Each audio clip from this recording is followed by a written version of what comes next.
Hey, what's going on, guys? I'm Xjaws, and today I got a Killstreakless nuke on Skid Row. Going to be using the TAR-21 with the silencer, scavenger, stopping power, and Ninja Pro. A pretty standard setup for getting a Killstreakless nuke. Got claymores in there, which are going to come in handy. Most definitely, those things are pretty damn important, and you will see why. I'm sure you guys kind of know the routine for these Killstreakless nukes. It's pretty much sit in one building, get a bunch of kills, set claymores, and let them get revenge kills. And I'll go into a little bit more detail on that in a little bit, but I want to let you know I do not just stay in one building for the entire length of this game. I'm going to be moving around quite a bit.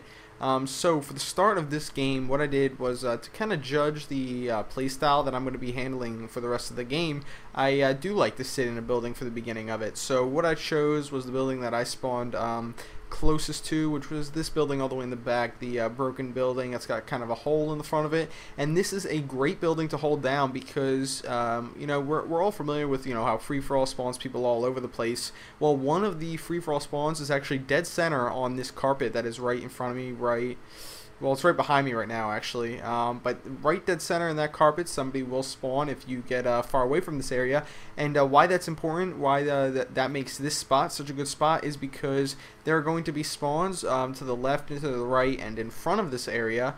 And not only is that great for having people close to you at all times and pick them off with assault rifles, but that also is going to spread out the spawns as best or as far as possible. I don't know which way you want to put it, but if you are standing pretty much directly on a spawn spot to stop people from spawning there, it's going to push people as far away from that spot as possible, which is actually a good thing because revenge kills can be a problem, and if you get swarmed in Modern Warfare 2, it's a bad idea, especially in free-for-all where you're going to be frustrating some people, especially if you're setting up with claymores.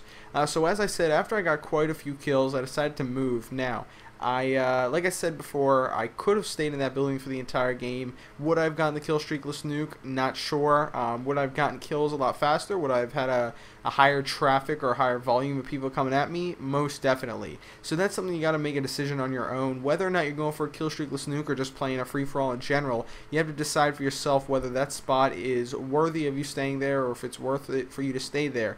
One of the big ways that you can probably make a decision for yourself, or like a way that I guess I'm making the decision for you, or you know, this tactic is, but if you're running like a kill streak setup like 5-7-9, 5-7-11, maybe 7-9-11, once you get all your kill streaks, I recommend just staying there. Like I said, you're going to run into a lot more traffic in that area, and if you run into a lot more traffic and you just kind of want to test your abilities, it's a pretty good way to do it. You can just kind of sit in there and try and take out as many people as possible.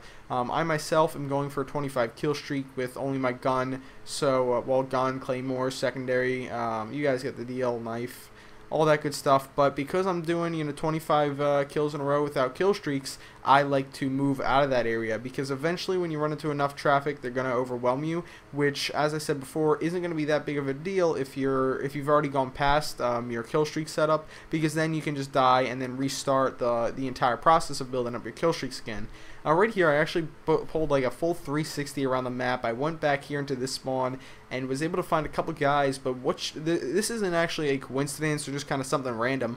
I'm guessing, and I'm sure you guys could probably tell, the reason why I'm not running into anybody out in this open area is because, one, I'm moving around a lot, and that's not allowing free-for-all spawns to open up near my area all the time, and also because I had caused a lot of commotion towards the exact other end of the map. Now, because I caused all that commotion, I'm sure that there were still people coming back to this area, because although they might not have come back for a revenge kill right away, and revenge kills, obviously you're hearing me talk about it a lot, they are very important in free-for-all, but even though they might have not come back for a revenge kill right then, maybe they spawned on the other side of the map after I killed them, maybe, you know, after one or two more deaths, they ended up spawning near this area and were like, hey, you know, I'm gonna go check if that guy is still in there who killed me and see what's going on.